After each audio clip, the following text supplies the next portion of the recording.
Most people think productivity is about doing more. I actually think it's not. Hear me out here. I think it's about doing less, but doing the right things. If you're constantly busy but rarely productive, if your days are full of meetings, emails, and endless message pings, but you end the day feeling like you achieved nothing, you are not alone. Today, I want to share a simple framework that's helped hundreds of top performing managers get control back. It's the 3-2-1 rule. It's straightforward, it's practical, and if you actually apply it, you'll not only get more done, your team will perform better too. My name is Marcel, I'm a chartered manager with over 20 years of experience in getting things done. Today, I want to share with you what worked for me, but also for thousands of managers out there. This video will work for everyone, whether you're a student, an architect, engineer, it doesn't matter.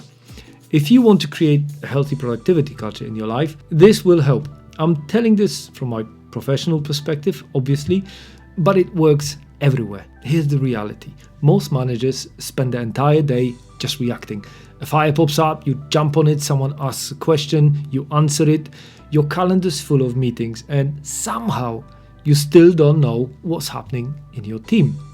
Now, this happens because we confuse activity with impact.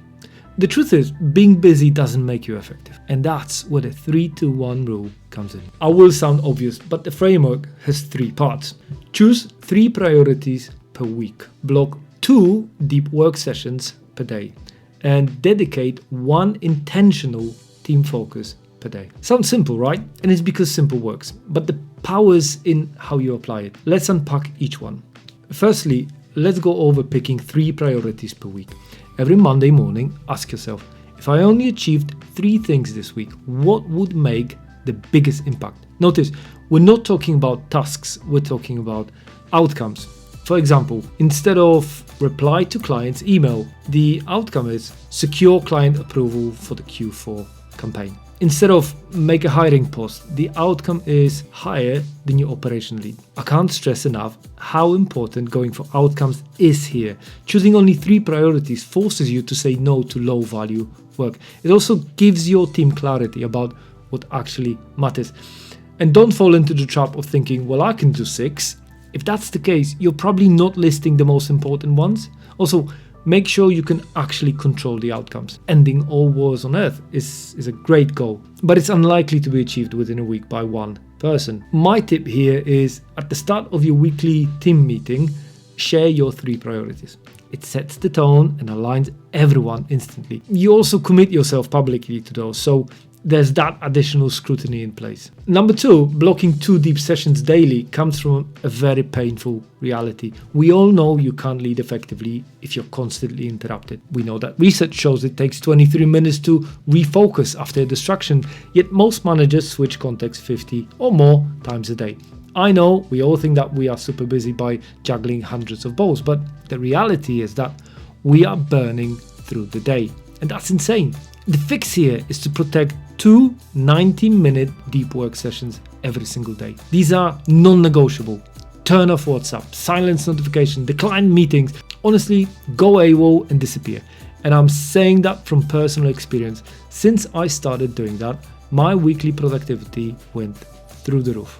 Use this time for work that actually moves the needle. It can be things like writing strategy documents, or maybe reviewing key reports, sitting down to that dreaded P&L spreadsheet, or thinking through complex decisions. And here's the key. Your team should know about those blocks.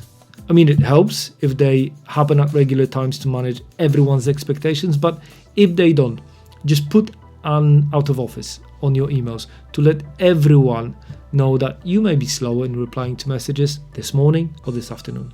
Same works in our private lives. If you have to lock yourself in a separate room, do it and put do not disturb sign. If you don't protect your time, no one else will. Lastly, let's talk about the part where most managers fail. 1 team focus per day. I think in reality, there are 2 scenarios. They are either constantly available, which burns them out, or completely inaccessible, which leaves their teams lost. And the solution here is 1 intentional team block per day. This could be as simple as 30-minute one-to-one with a direct report, or a team sync to realign priorities. It may be a coaching session. The point here is to make it deliberate. Don't scatter your time across random micro interruptions. When your team knows they'll get your attention daily, they stop pinging you every 5 minutes. And that gives you space for deep work and keeps your people supported. Let me give you an example.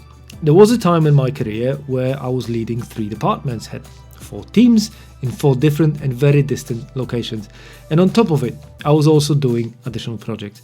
Now my calendar was a chaos. It was 30 plus meetings a week, constant emails, and I was working nights to catch up.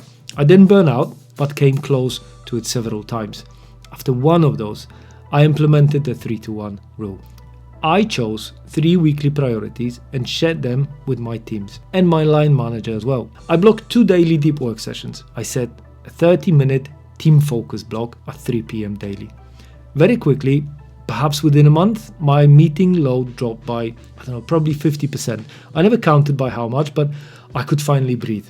Interestingly, my output went up, my stress went down, and I think my teams started working better too. And that's the power of this framework. Now, the reality is that for quite some time, perhaps several months, I still had to maintain high hour count to clear the backlog. So it's not a fairy tale story where all of a sudden all is great, but I was able to reduce the hours eventually. Okay, I know what you're thinking. This will not work in my company or in my life. My calendar isn't mine. I get it, but you have more control than you think. Start small. Block 1 deep work session this week. Pick 1 priority to focus on and set 1 half-an-hour team sync. Once people see the results, you'll earn the space to scale it up. You will still have to drive that agenda, but you will see results. I can guarantee it. Now, if you want to implement in stages, here are a few practical ways to make the 3-to-1 rule stick. Monday kickoff. Start your week by defining your 3 priorities. Calendar blocking.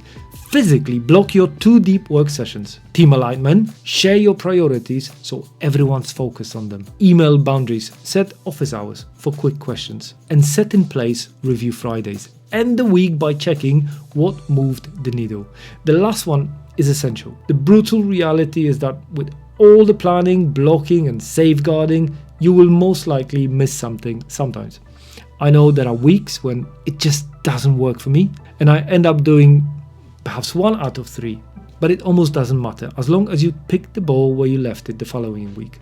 And remember, productivity is a leadership skill. When you model focus, well, your team will follow. The best managers aren't the busiest. They are the most intentional. The 3-to-1 rule helps you get there.